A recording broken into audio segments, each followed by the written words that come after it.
Hey, good morning guys, it's Tony from A&E Construction. You're watching Build with A&E, and today we're going to talk about fascias. So here we go, barge board on here. We're starting to strip off all the plastic now. So all this has got to come off, so we're going to bar all this off. We're going to take all this plastic soffit off all here as well. We can then look at how the condition of the pebble dash which is behind this, we want to expose all the old original detailing. We're going to take the plastic off here as well. We'll go on that on there. We're going to expose the original wooden beam, which will be really nice. Underneath here you can actually probably see a bit of pebble dash in there now, and that's the old boarding. What we're going to do is we're going to strip this all back, we're going to sand it all back, we're going to then plane any bits that we need to plane up, and then we're going to then make this look absolutely beautiful as it was originally.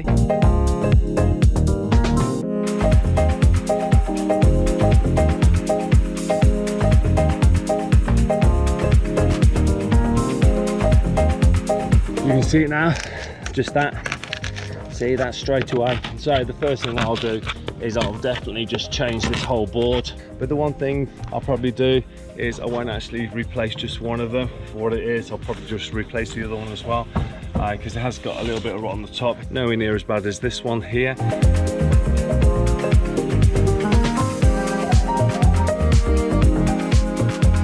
So what we've got here guys is, this is the old detail. They've used a tongue and grooved matchboarding with a V-joint on it. Now we've gone and bought a load of this. It's really difficult to actually get this size now because you had to hunt around for it. So what we've done is I found some lovely cedar, this width, this thickness as well. Cedar's got a high resin content, so it's really important that you use oil-based products. Even though it takes a little bit longer to dry, it's definitely a better thing to do. So you can probably hear in the background Pete sanding all that cedar, getting it ready to get all the pitch marks out of it. So what we're going to do is we're going to rip all this off. You can see it's not brilliant. Let's get the screwdriver test on it, as I call it. Look at that, that's just not good, is it?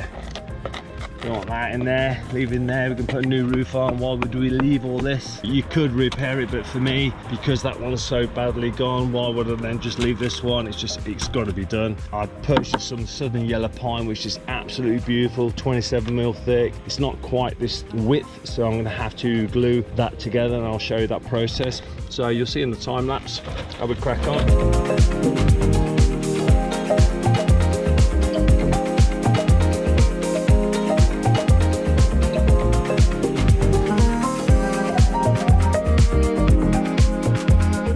Saying that you just put it on a slight angle like this, so when I prise this back edge here, won't actually then catch on the front edge. And it's the same here, slight angle on this one again. So as I literally prise this off, none of it's going to catch, which is really important. If I'd have sawed this at 90 degrees, definitely as you bar it, the back edge would always catch. So always remember that when you're cutting out timbers, guys.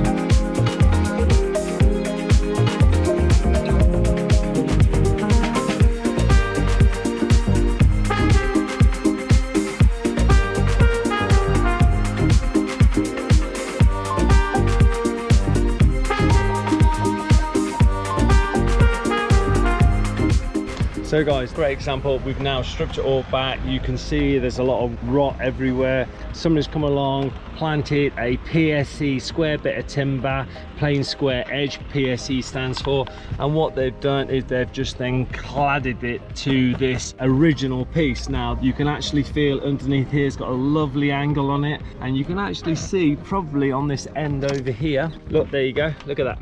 Absolutely beautiful. That's how it should have been done. So whenever somebody planted something on here, they should have put that lovely angle on. So that's how they did it in the 1930s. That's how people should be doing it today, but no, you don't. You see them square this off, which is really bad practice. The whole of this is rotted out because of that square edge got left on, clamped onto here. The water's held, backtracked into all this, rotted all this out. So just through somebody not thinking about the top edge and how the water will hold, is rotted all this out.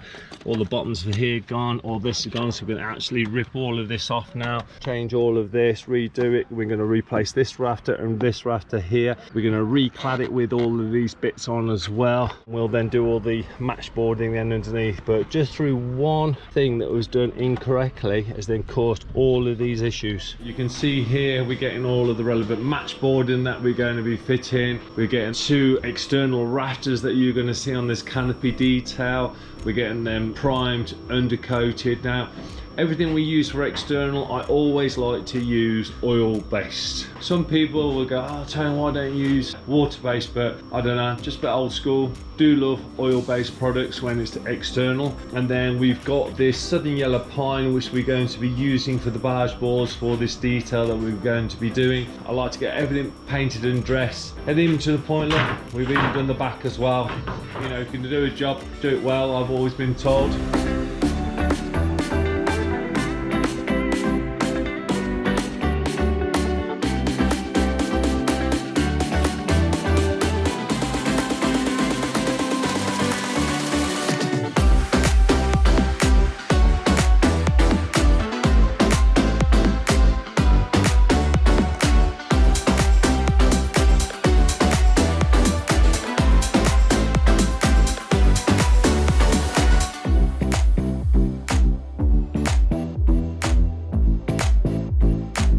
So what we've got, guys, we've got 8 rafters that need to be changed for either side of the actual pitch roof. We're just going to chop the angle on that we need. We're then going to run the other 2. That's our first one. Let me just look down the top of this. Yeah, that's definitely the top this side here, Pete. So if you just put that straight onto the fence like that, that'll be perfect. Magic, thank you. This one like for like on the other side an extra 5mm. The top of the rafter, I can see whenever they set it, or the wall plate slightly drifted over the years, it's just not quite. I'd rather lift it that extra little bit of 5mm. So added 5mm on here. Pete will mount the bird's mouth up. HD pencil. Love that. Get in, nice and sharp pencil. Can't be the sharp pencil, can it be? What we can do is we can probably just cut that a little bit there, Pete. Just means it's not going to foul on the scaffold for us, is it?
Making great headway.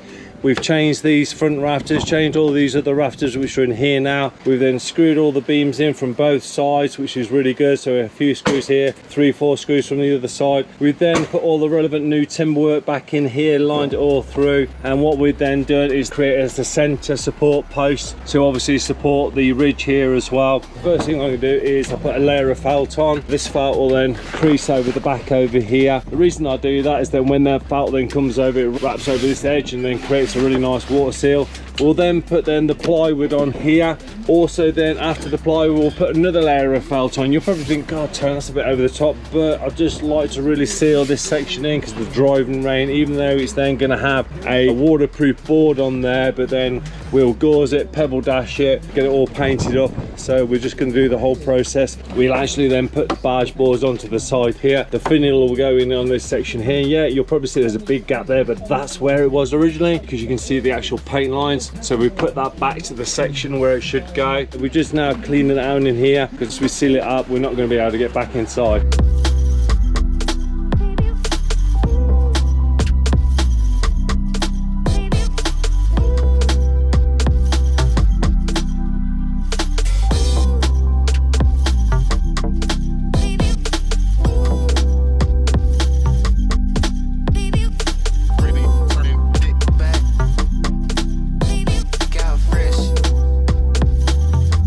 Just here you can see we've got the southern yellow pine that we're using. We've undercoated and primed this up.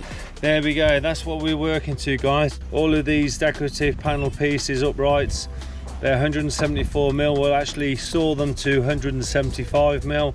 because then we can shoot on them with the plane. Got this bottom panel here which is 225mm. That then takes the matchboarding at the back. So we're going to mark all this out, and then we can then put a waterproof panel in here, so get it ready then to be pebble dashed. The same in this corner here, and then get all of the relevant matchboarding up, both of the rakes of the rafters either side. Centre line of the ridge, half of 174mm is 87mm. So I literally step from the centre there, 87mm. I'll also get a 6 foot level and plumb it down, and then once Pete's then cut all of those, we're going to run them then through Pete's new saw. Look at the new saw, it's really cool. This is, see it now, just run that edge off. There you go, that's beautiful. Look at that now. No saw cuts along there, which is really important, because when the painter comes, when we touch it up with primer undercoat, we don't want to then see a load of saw marks on the edge there, do we? Just want it nice and crisp. Now the other thing, when I'm fitting these boards, you see this grain here. Now what that board will naturally do with the grain like that, when this cups, guys, this bit of small graining, the same as this, what it'll do, it'll actually cup the other way, won't it? So when I'm going to fix this onto here now, I'll actually fix it that way around like that.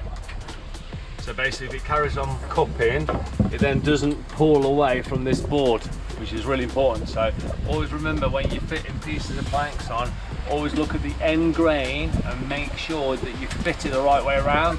So if it does decide to cup for some unknown reason, it then cups towards the fixed surface, which is really key. That's my plumb line. Plumb, it should be absolutely spot on. So I like to draw my panels out. So there's one.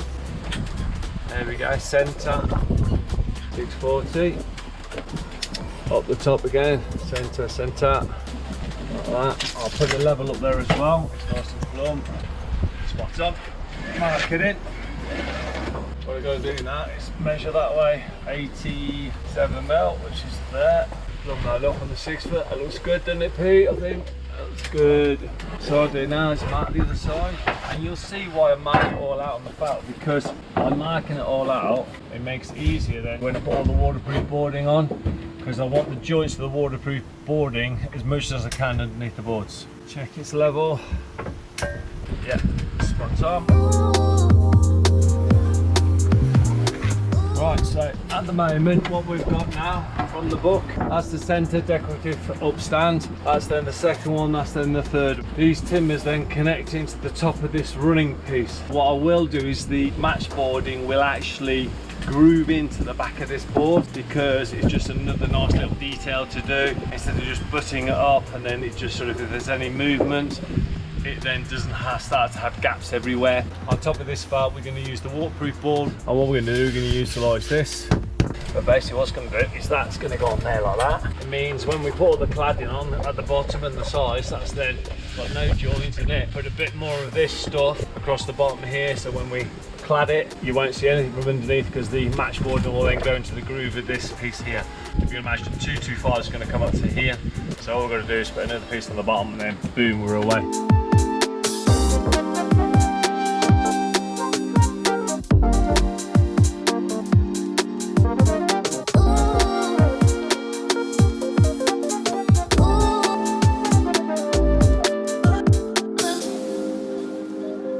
We're starting to do the relevant cutting on the matchboard at 230mm. All this has now all been primed and coated and undercoated. All we've got to do now is just do a finishing top coat on that when we're done. Now you can see this detail here, if you just tuck underneath there, Pete, we're actually putting this new decorative matchboarding back on, because the old stuff had rotted away. That's beautiful cedar cladding. We've used oil-based products for the cedar because of the high resin content. We then sanded the face that's going to be seen, and what we're now doing is setting all the matchboarding up, because the one thing you don't want to do is crack on with the matchboarding and then suddenly put it out of level or out of square to the actual rafters are going to go on. Because we're not ripping the whole of the roof off, with the old wall plates actually kick in like this. How can I deal with that? Because it obviously instantly knocks this out square. So the way you do it, you can see I put a slight gap into here. You know, you might think, oh, you can't leave that gap like that, but you have to do that, because if you don't come square off this and then you start angling this, then when you run then down to the bottom to that detail down here, what happens is it all runs out square. You don't have a parallel piece, and it just looks awful. Whereas don't forget, I've got a finial to go on here. I've then got a actual barge board going onto this face here, this gap here, which is originally here from the old existing. I'll fill all this, I'll splice a piece of timber in here, so it all becomes a nice solid stage. It's really important that you run tongues up. You can see that detail there. If you come down here as well, you can see actual tongues up, so if any water gets in, it hits the tongue and runs away. Now as I'm getting down here, what I've done, instead of putting loads of fixing in as I'm going, I always come down halfway about the boarding that I'm actually doing. I'll put a couple of screws in. You're going to measure at the top here, at that point there, 187, and I'll then come into the middle, because the one thing the rafters do, they'll end up springing, and I've got 187 there, which is really cool. I'll then look at the length from that position here and that position here, and I'll measure it then down this length here to the end of the rafter to this point, and the same with this one here, from that point there all the way down to here. So let's run a tape on that. There you go, 1595, 1595, so it's absolutely spot on. So all I'm going to do now is I'll work my way down here bit by bit. We've got a sanded finish here. This is the sanded side. You can see that's the unsanded side. So all I'll do is make sure the sanded side goes, because that's what you're going to see from underneath. Now what I do is, sometimes it doesn't go in too easy. All I do is I use the back end bottom hammer, tap it up, that's it. Leave a little gap, because obviously it's going to swell. Choose the better side again, place the next one in. What I'm going to do now is I'll work my way down, and then what me and Pete will then do is we'll screw all this up, very much like we have on the other side over there. Screw it all up, run it all in, and that's what we do, we screw it in. I don't like nailing anything really. I'm a bit sort of just the way I've been taught. I like to screw as much as I can. Even my rafters, actually, it's quite bizarre, isn't it?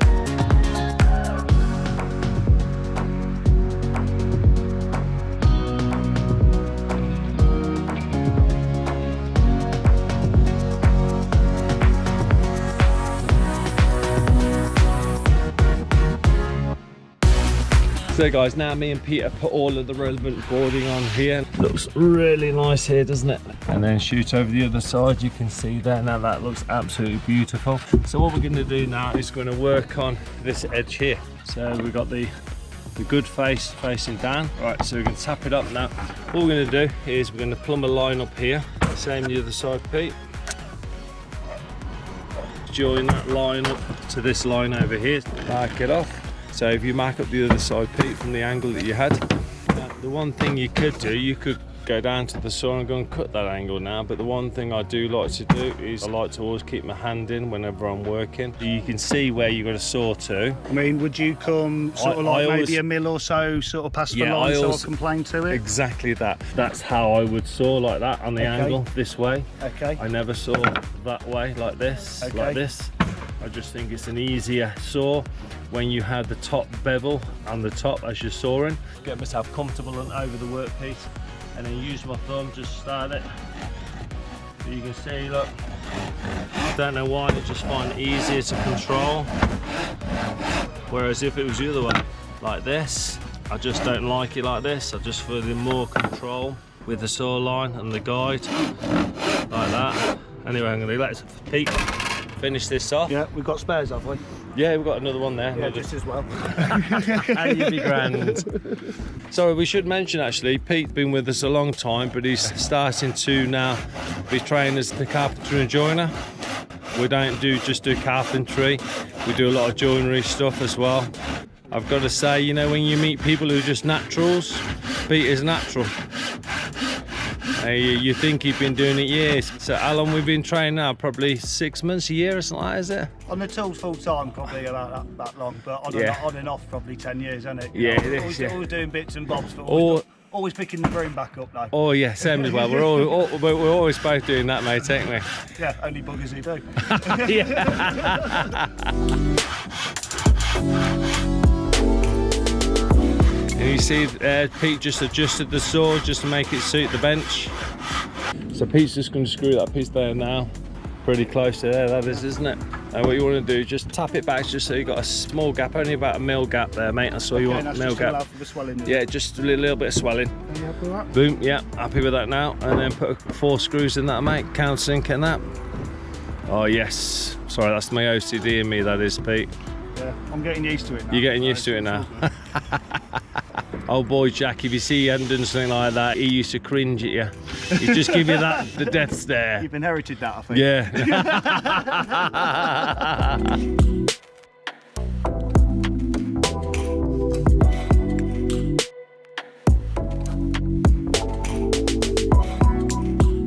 Pete is now just playing with this edge off.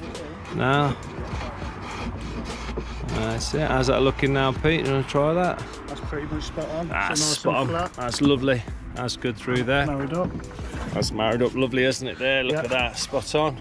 So now we've done this section, this all the way through here. We've renewed 4 or 5 rafters through this section here, 4 or 5 rafters on the other section. We've renewed all of this bit here. What we're now going to do is going to work on the barge boards here, up and down, and we're going to put the finial in here.